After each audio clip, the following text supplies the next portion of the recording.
and Van der Elst? And Van der Elst, and Van der Elst, and Van der Elst! Well, F me gently with a chainsaw. Guys, what happened with my last video? Thank you so much for the love, and please do keep it coming because Mama wants to get monetized. As I really enjoyed making an unnecessarily detailed comparison, I had the idea to turn it into a series, and you guys came through with the suggestions. One of them I actually already had in the back of my mind. Is that the back of my mind? It's a scrunchie. Today we will be looking at the iconic cult classic film Heathers, featuring Winona? Winona. Oh my god, why do I never look up how to say people's names before I start filming? I'm gonna say Winona, because Winona, like, come on, do you want your kid to be an alcoholic? Winona.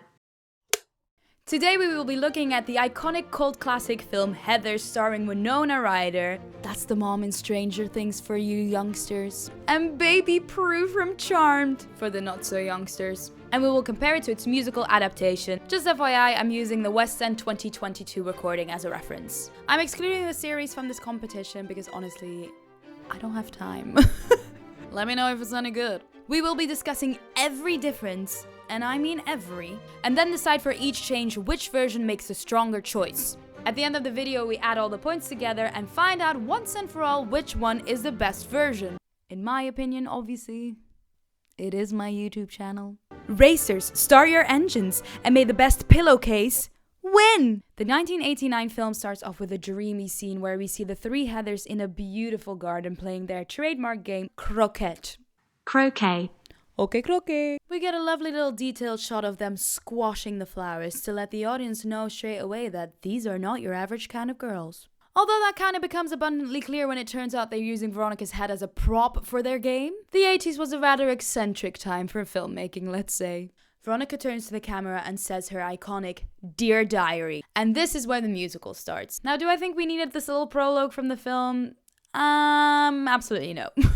All the information we need, we literally get in the scene right after it. I think it was mainly there for the credits. First point of the day goes to the musical. A huge change in the musical is that Veronica is not already part of the Heathers. Veronica actually gets recruited in the bathroom scene where she forges a hall pass for the Heathers. In the film, she already starts out as a Heather, but she does write about joining the group in her diary. I think I like the underdog approach of the musical more, simply because it makes Veronica's journey longer and more interesting. But at the same time, I do think it is quite rushed. Like, we're not even 10 minutes into the musical and she's already one of the popular girls. So maybe it does make sense for her to already be part of the Heathers from the start.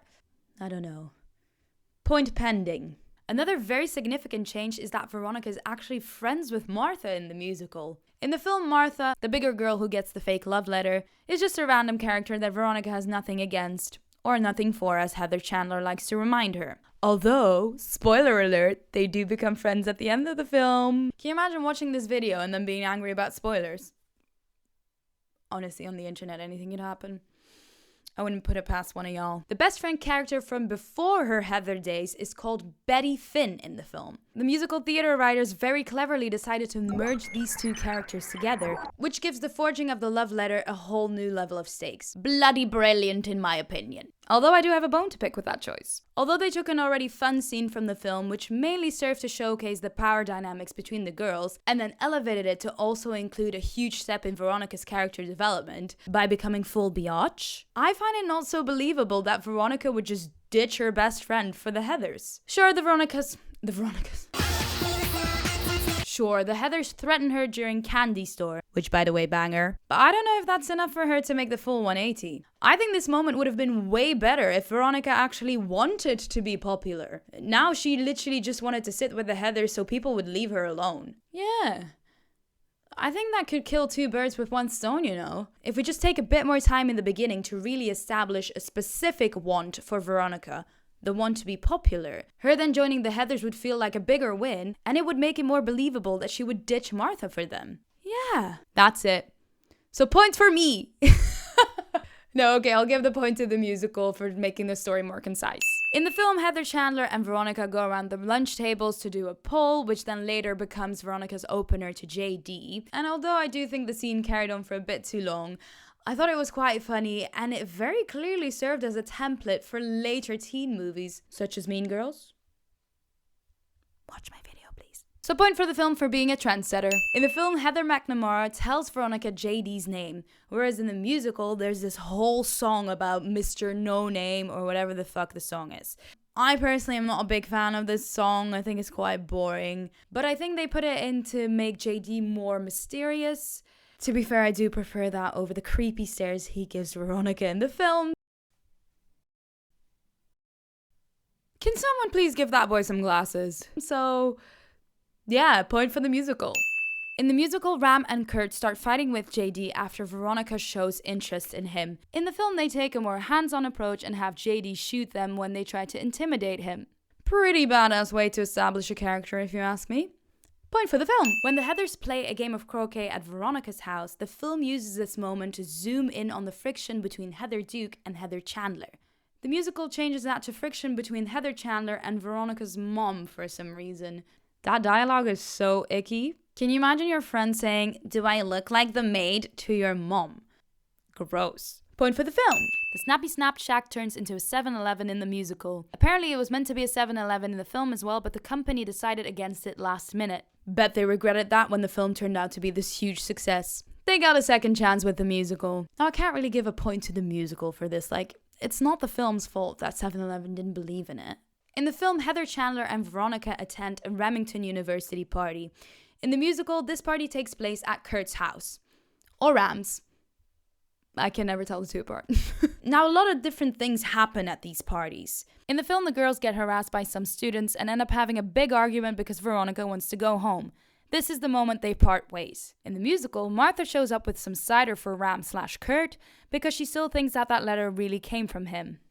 Oh yeah, in the film she instantly finds out that it's a fake. Anyway, back to the party. Westerburg has a tradition of whacking a piñata shaped like the mascot of their opponent, which happens to be a pig this time around. The Heathers decide to dress it up like Martha and trick her into whacking it. This is the moment where Veronica stands up to Heather Chandler and they part ways. I like that the musical invests more in the plot lines of the side characters. It gives the show a more well-rounded feeling. Point for the musical. Now I have to give a point to the film for the monocle that Veronica is wearing when she's writing in her diary. Talk about iconic. Hey Siri, put monocle on my B-Day wishlist. Okay, so after the parties, JD and Veronica meet up to get freaky. Now in the film, JD is the one who climbs through Veronica's window, like the creep that he is. Whilst in the musical, it is actually Veronica who climbs through his window, like the creep that she is. No double standards on this channel. Honestly, does the climbing through someone's window actually happen in real life? I don't want to promote any stalkish behavior on my channel, so no points. In the musical, Veronica then has a bizarre, almost religious nightmare where Heather Chandler threatens that she'll tell everyone that she's a slut. This prompts Veronica to go apologize to Heather in the morning. I think the writers added this nightmare scene to give Veronica a stronger motivation to go to Heather Chandler's house, as in the film her only motivation is to see her get sick. So yeah, that's really weak, and I do agree that she needs a bit more, but I don't know if this nightmare is the solution, if I'm honest. Although I do appreciate that it echoes the nightmare scene where Heather Duke dies in the film, I actually saw the musical first, and so the nightmare felt random and a bit like a quick fix. You can't rely on people having seen the film first. Point for the film. When Veronica and JD arrive at Chandler's house in the musical, Chandler is awake and orders her to make a prairie oyster. In the film, Veronica just decides to bring her a hangover cure, which makes it honestly beyond unbelievable that Chandler would ever drink it. Point for the musical. In the film, Heather Chandler not only chokes on the draining solution, she also falls through a glass table. The drama. I love it. Point for the film. The film has a little scene in the girls' changing room after word gets out about Chandler's suicide. Hi, Editing Anne here. We all know which word I'm gonna say, but I'm genuinely not sure if I'm allowed to say that word on YouTube, so I'm just gonna play it safe and I'm gonna bleep it. Do it. Where Duke's bulimia suddenly is cured and Veronica gets in the shower fully dressed. That makes sense. Point for the musical for scrapping the fluff scene that was probably only there to sexualize Winona Ryder. How old was she even when she filmed this? 16! Of course she was a minor.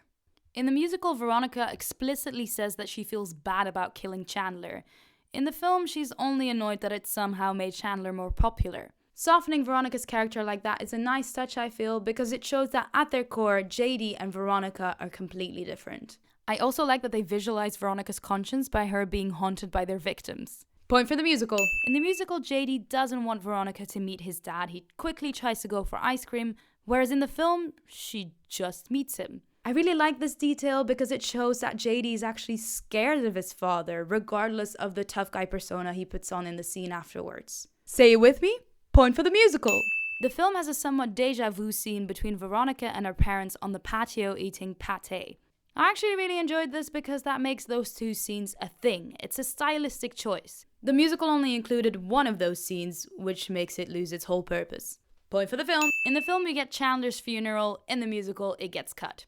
I guess the scene is not of vital importance to the plot. The main thing that happens is McNamara asks Veronica to go on a double date with her, Ram, and Kurt. They replace this in the musical by a phone call. A very quick fix yet again. I guess you gotta do what you gotta do to get the running time down. How long is the running time, actually? 2 hours and 30 minutes, including the interval. Yeah, you do gotta do what you gotta do to get the running time down. Point for the musical. In the musical, when Veronica shows up at the field, it turns out that the two Heathers basically traded her in for their own freedom. They leave her behind with drunk Ram and Kurt, who essentially tried to R her.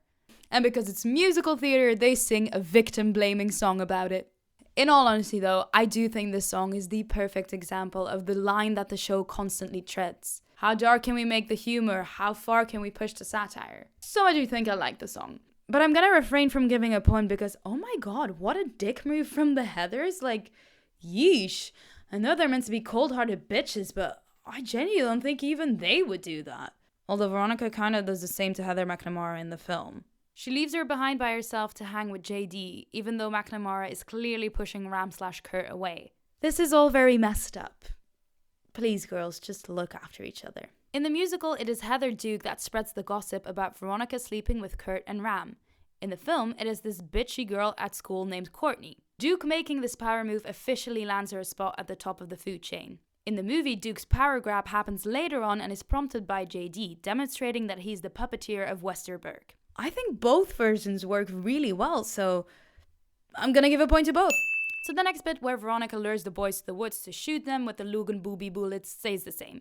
One major difference, however, is that JD shoots both of them in the musical, whereas he makes Veronica shoot one of them in the film. The musical decides to yet again remind us that Veronica at her core is a good person with morals. But I think I prefer the film's version more because it shows how much JD has corrupted her. Point for the film. In the film, we then get this car scene where Veronica suddenly turns to self-harm by burning her hand with a cigarette lighter, and JD then uses that burn wound to light his cigarette. So edgy. I understand why the musical decided to skip this one. Point for the musical. The iconic quote, "I love my dead gay son," gets turned into a song in the musical. Duh. On that note, let's do a little lightning round of all the film quotes that got turned into lyrics in the musical. First off, beautiful is actually a reference to Veronica saying Heather Chandler is beautiful in her diary. The song Big Fun, obviously a reference to Martha's t-shirt. Chaos is what killed the dinosaurs gets turned into We're what killed the dinosaurs in Our Love is God. Talk about Our Love is God, that's obviously one as well. In Candy Store, there's a lyric about flying with eagles, which is how Heather Chandler describes being popular. The iconic question, "What's your damage?" is used as inspiration for the beginning of 17. And then in I Will Never Shut Up Again, Ram and Kurt sing about their sword fight in her mouth. I'm sure there's tons more, so like if you have any others, please comment them down below. The musical then decides to throw in a plot twist and reveals that the dads actually had a little homosexual endeavor themselves. Although it feels a bit like a filler song because it doesn't push the plot forward that much, which is a trap that I find a lot of Act 2 openers fall into. I do like this song because it erases any ambiguity that might have been perceived around the topic of being gay. Heather's the Musical does in fact support the gay community, and any jokes surrounding Ram and Kurt's sexuality was just another example of their trademark ironic humor. Point for the musical. In the next scene, JD proudly proclaims that they made the world a better place and wants to keep going, but Veronica starts to fight back. The musical then has the most clunky transition to the topic of JD's mom's death. She literally says, "Or I'm breaking up with you." And then he has his whole "every war has casualties" speech, and then she just interrupts and says, "How did your mom die?" I understand that she sees that he's damaged, but my god, you could have found a bit of a smoother segue into it. In the film, that scene ends with Veronica telling JD to stay away from her and the school.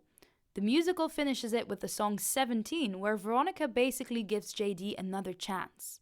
The writer's going a bit will they won't they on us? I like it. Keep us on our toes. Point for the musical. On to the next clunky transition in the musical. Heather McNamara is suddenly confessing her suicidal thoughts at the televised assembly. In the film, McNamara calls into a radio show and talks about being cursed. I like that the musical honed in on the theme by changing the curse to suicidal thoughts, but her opening up about it in a televised assembly just does not feel plausible at all to me. They've not set the character of Heather McNamara up to be vulnerable in such a public space.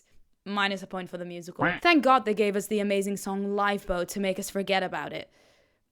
So I guess they can have their point back. But then we're right back at clunky with Heather Duke screaming in McNamara's face that she doesn't have enough Westerburg spirit. Okay, I just opened up about something very personal, but yeah, sure, like, this is the time to put me down. What's Duke's goal here? To embarrass McNamara on television? To be the best Westerburg student? The writers take it a bit too farcical here for me. And to make matters worse, they make the peers join in. So sorry, I do have to deduct a point for that. Poof.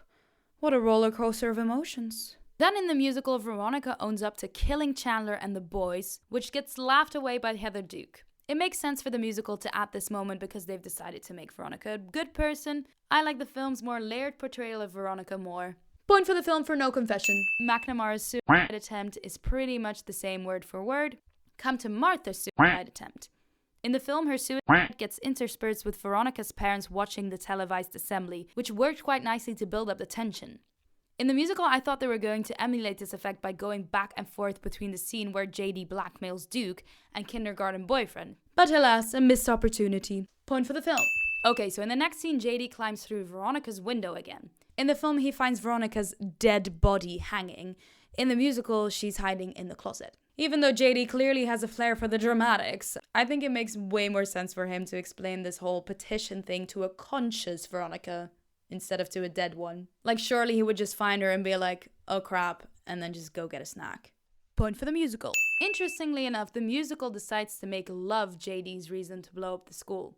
He explains that he believes those people are keeping Veronica away from him, that is the reason they are not together. In the film, he actually planned on killing Veronica anyway, and wanted to blow up the school as a message to society. So just like Veronica, JD's character gets softened up a bit in the musical version. Now, which one do I like more? I think I like the musical version more. I like that he's more of a human instead of this, like, psychopath stereotype. Then the film has a very drawn-out scene where JD preps the bombs in the gym and Veronica is walking. I know, she's looking for him, but, like, my god, can you be quicker, girl? Like, it's just hilarious that they were trying to build tension with this scene, whereas I found the whole bomb sequence in the film honestly sleep-inducing. So point for the musical for being a bit more snappy. Veronica attacks JD with a croquet stick in the musical, but her weapon of choice in the film is a gun. We were well aware that JD had a gun, but how does Veronica all of a sudden have a gun? Did she steal it from him at some point? Oh right, sorry, yeah, we're in America. Everyone just kind of has guns. Point for the musical for staying true to their iconography. Gotta give a point to the film for Veronica shooting off JD's middle finger. Very good. In the film, JD stops the bomb by piercing it with a screwdriver, I think. I thought it wasn't really clear what was happening there. In the musical, the bomb doesn't pause, so Veronica tries to carry it out to the football field. That is, however, too far for her and she won't make it in time, so JD offers to carry it there and basically blow himself up. In the film, it is JD who carries the bomb out of the building and then just decides to blow himself up. So it's a very subtle difference, but it does say a lot about JD's character. In the musical, he self-sacrifices for love. In the film, he just kind of bombs himself because he was dying anyway. I love a self-sacrifice, so point for the musical.